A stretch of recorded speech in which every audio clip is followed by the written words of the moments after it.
Hello, hello. We're back another week. Well, I say another week, but like I read ahead 14, 15 like a while ago at this point, I guess. But I got my notes and I'll just talk about what I read. Um my notes say Lahan Aura Farmer. Whatever could that mean? The Mister starting the fire, holy. Lahan Goat, he had the U clan eavesdrop. Oh wait, I remember. Okay, so it was crazy. He wanted to get the Shin clan indebted to him, and then so he was like, "Oh yeah, I need to talk to the Shin clan," but he also had the U clan waiting for him on like the other side of the wall, so they heard like both sides of like how the Shin clan's like family heirloom or something was lost forever, but then the U clan returned it, and then they were like, "Oh yeah, we did it to save you guys," and like that was tough, and then Lockhart breaks the heirloom, so you know. I wrote down Junji Aura beats Mr. Love Letters. And then Enon, holy moly, Enon gets some action. Because all Enon did was just say his name. And then that got him swooning.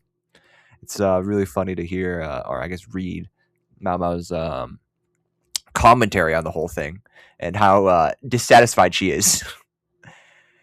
We meet Mame's husband for the first time and how they're all trying to set Boston up with the U clan. Um, I think this is the first mention that Suiren is Ottawa's mom. And then I wrote down Joko Wemby gif on page 91. Uh, I have a vague inclination on what that was. I think it was her messy room because someone stole her like jade thing where she like pretends to be like a part of the royal family to help her allure. Uh, Chu is a silly Billy, of course. She is a silly Billy. And then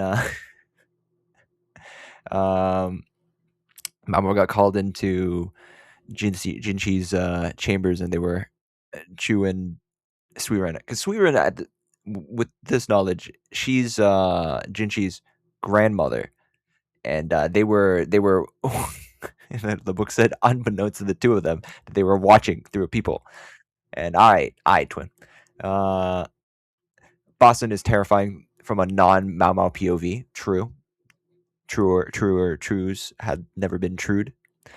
Lihaku said that Eugen is just like Mao Mao. If actually, I guess is this the first mention of Eugen? Eugen is basically Li Shu's father's.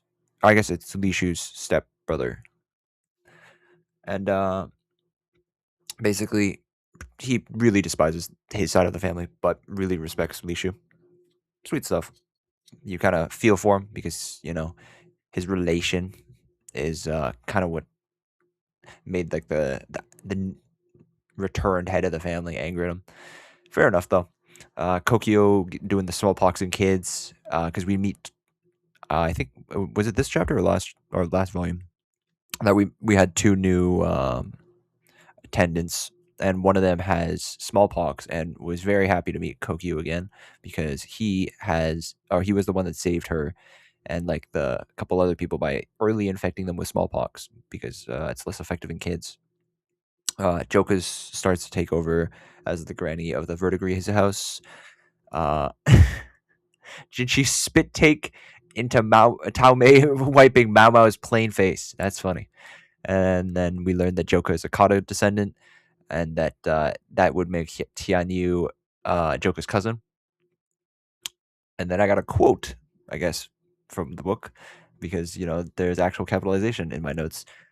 No, it won't stop at holding you close. I'd bite you. I'd lick you.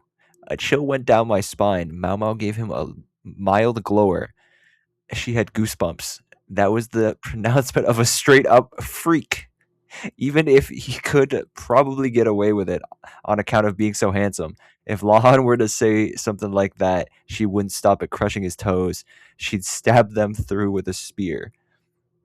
Uh, Little anecdote, or not anecdote, I guess. Little note from earlier.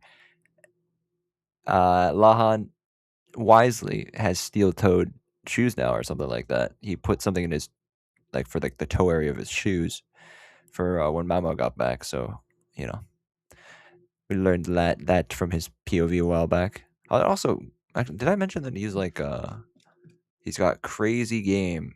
Oh yeah, Sanfon and Yao. Yeah, sir. Eugen was the spinster of this misgiving about that was like the fights between the young youth about uh oh, oh Gyoku's like child about whether or not the people wanted Jinchi or whatever. And because like we learned that he's like very frail, but you know he's very good with his mouth. Pause. And yeah, Chu's taking him on as an apprentice, and that's where we leave off. So yeah, see you next time. Bye.